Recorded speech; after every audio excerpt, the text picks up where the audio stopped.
नदी के किनारे बसा एक छोटा सा गांव, जहां दो बहनें गौरी और कविता अपने पिता की पहली पत्नी की संतान थीं। मां के गुजर जाने के बाद उनके पिता ने दूसरी शादी की, जिससे राधा का जन्म हुआ।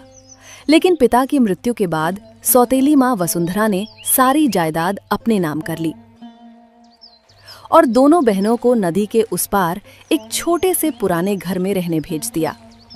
सुबह की हल्की ठंडी हवा चल रही थी। गौरी चूल्हे के पास बैठी थी। लकड़ी धीरे धीरे सुलग रही थी। कविता बाहर से पानी भरकर आई। उसके कपड़े हल्के भीगे हुए थे। कुछ पल दोनों चुप रहीं। फिर अचानक कविता बैठ गई, जैसे मन में बहुत कुछ दबा हो। दीदी, कभी कभी मैं सोचती हूँ, क्या सच में हमारा भी कभी कोई घर था? मतलब वो बड़ा सा आंगन, वो पेड़ जहाँ हम झूला झूलते थे, या वो सब बस एक सपना था जो हमने मिलकर देखा था? गौरी ने काम रोक दिया। उसने धीरे से कविता की तरफ देखा। नहीं कविता, वो सपना नहीं था, वो सब सच था, हमारा ही था। वो आंगन, वो दीवारें, हर कोना जहाँ माँ की हंसी गूंजती थी, जहाँ पिताजी हमें शाम को कहानी सुनाते थे। वो थोड़ी देर रुकी, आंखें नम हो गईं। लेकिन सच ये भी है कि अब वो सब हमारा नहीं है और शायद कभी वापस भी नहीं होगा, क्योंकि कुछ चीजें जब छिन जाती हैं तो वो सिर्फ याद बनकर रह जाती हैं, वापस नहीं आती। कविता की आंखों से आंसू निकल आए। लेकिन दीदी, हमसे ही क्यों छीना गया सब? हमने क्या गलत किया था? क्या सिर्फ इसलिए क्योंकि हम उनकी असली बेटियां नहीं थीं, या इसलिए क्योंकि माँ अब इस दुनिया में नहीं है? ये सुन के गौरी उसकी तरफ दुखी मन से देखती हैं। नहीं, ऐसा मत सोच। हमने कुछ गलत नहीं किया। गलती बस इतनी थी कि हम चुप रहे और कुछ लोग हमारी उस चुप्पी को कमजोरी समझ बैठे। हवा थोड़ी तेज चली। चूल्हे की आग हल्की सी भड़क गई। राधा आंगन में खड़ी थी। उसकी नजरें फिर से उसी दिशा में थीं, जहां दूर धुंध के पार उसकी दोनों बहनों का घर था। उसकी माँ अंदर से आवाज लगाती है, राधा, तू फिर वही देख रही है ना? कितनी बार कहा है मैंने, उन लोगों से तेरा कोई रिश्ता नहीं है अब। वो इस घर का हिस्सा कभी थी ही नहीं, समझी तू? तेरे पिता ने गलती की थी उन्हें यहाँ रखकर, और मैंने वो गलती सुधार दी। अब ये घर, ये जमीन, सब कुछ तेरा है। और तू अगर बार बार पीछे मुड़कर देखेगी ना, तो आगे कभी बढ़ नहीं पाएगी। तू देखना, जब तू बड़ी हो जाएगी, मैं तेरी शादी धूमधाम से कराऊंगी। तेरे पिता तेरे लिए अच्छी संपत्ति छोड़ गए हैं। माँ, आप कहती हैं कि उनका कोई रिश्ता नहीं है हमसे, लेकिन खून का रिश्ता ऐसे खत्म हो जाता है क्या?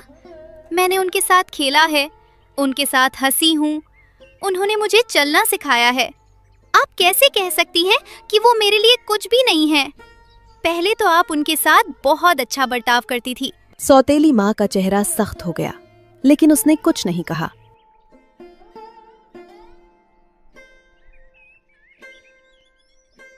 यहाँ कविता चुपचाप बाहर बैठी थी, नदी को देख रही थी। गौरी उसके पास आकर बैठ गई। कुछ देर दोनों बस पानी की आवाज सुनती रहीं। फिर कविता बोली, दीदी, अगर एक दिन हम वापस उस घर में जाए, तो क्या हमारी सौतेली माँ हमें बेइज्जत करके भगाएगी? गौरी ने उसकी तरफ देखा। फिर हल्की सी मुस्कान आई, लेकिन आंखें नम थीं। शायद माँ हमें देखना भी पसंद नहीं करेगी। अब तो शायद घर की दीवारें भी हमें भूल चुकी हों, लेकिन हम खुद को कैसे भूल सकते हैं? हमने जो सहा है, जो खोया है, वो हमें हर दिन याद दिलाता है कि हम कौन हैं। और एक दिन जब वक्त बदलेगा ना, तो हम किसी से कुछ छीनने नहीं जाएंगे। बस इतना करेंगे कि जो हमारा था उसे वापस लेकर शांति से वहीं खड़े हो जाएंगे जहां से हमें हटाया गया था। और अब दोनों के बात करते करते ऐसे ही कुछ समय बाद शाम का अंधेरा अब पूरी तरह फैल चुका था। नदी की लहरें इस बार कुछ ज्यादा ही उग्र लग रही थीं। और उसी पल दूर पानी के किनारे किसी की परछाई दिखी। कविता अचानक खड़ी हो गई। दीदी, वो देखो, कोई है वहां। गौरी ने ध्यान से देखा। परछाई धीरे धीरे उनकी तरफ बढ़ रही थी। शाम का अंधेरा गहराने लगा और वो परछाई अब साफ नजर आने लगी। नदी का पानी काला सा दिखने लगा था और हवा में एक अजीब सी ठंडक घुल गई थी। गौरी और कविता दोनों उसी परछाई को घूर रही थीं। वो धीरे धीरे आगे बढ़ रही थी, जैसे हर कदम के साथ उसका बोझ बढ़ रहा हो। कविता उसे ध्यान से देख रही थी। दीदी, मुझे लग रहा है ये कोई अजनबी नहीं है। इसकी चाल, इसकी परछाई, ये जानी पहचानी सी लग रही है। लेकिन अगर ये वही है जो मैं सोच रही हूँ, तो वो यहाँ क्यों आएगी? वो नदी पार करके हमारे पास इस वक्त? गौरी की नजरें उस परछाई से हटी ही नहीं। उसने धीरे से कहा, रुक, थोड़ा और पास आने दे। अंधेरे में अक्सर सच भी धोखा दे जाता है, लेकिन दिल कभी गलत नहीं पहचानता। परछाई अब बिल्कुल करीब आ गई और जैसे ही वो हल्की रोशनी में आई, दोनों बहनों की सांसें थम गईं। वो राधा थी।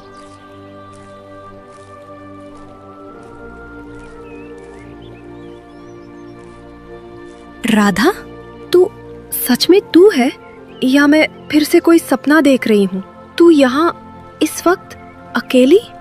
तुझे डर नहीं लगा? या फिर तू हमें देखने आई है या कुछ और?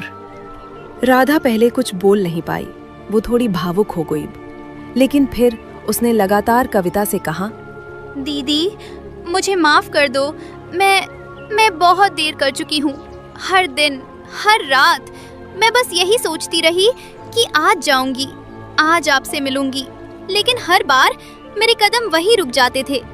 माँ का डर, उसका गुस्सा और सबसे ज्यादा ये डर कि कहीं आप लोग मुझे देखकर मुझे ठुकरा ना दो, क्योंकि मैं उसी घर में रह रही हूँ जो आपसे छीन लिया गया। हर बार जब मैं उस आंगन में कदम रखती हूँ तो ऐसा लगता है जैसे मैं आपका हक चुरा रही हूँ, और ये बोझ मैं अब और नहीं उठा सकती।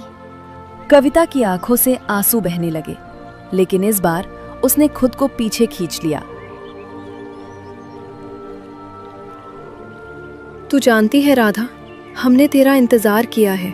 हर दिन, हर शाम नदी के इस किनारे बैठकर हम बस उस तरफ देखते रहते थे कि शायद आज तू आएगी, लेकिन तू नहीं आई। और धीरे धीरे हमने खुद को समझा लिया कि शायद तू भी हमें भूल गई है, और आज तू अचानक आकर कह रही है कि तू मजबूर थी। राधा चुप हो गई। उसकी नजरें झुक गईं। तभी गौरी आगे बढ़ी। उसकी आवाज शांत थी, लेकिन भीतर बहुत कुछ दबा। बस कविता, अब और मत बोल। राधा, तू आई है, इसका मतलब है कि तूने डर से लड़ने की कोशिश की है, और जो इंसान अपने डर से लड़ता है ना, वो कभी गलत नहीं होता। लेकिन एक बात तू भी समझ ले, रिश्ते सिर्फ खून से नहीं चलते, उन्हें निभाने के लिए हिम्मत भी चाहिए होती है, और आज तूने वो हिम्मत दिखाई है, इसलिए हम तुझे ठुकराएंगे नहीं। राधा ने धीरे से सिर उठाया। उसकी आंखों में पहली बार थोड़ा सुकून दिखा, लेकिन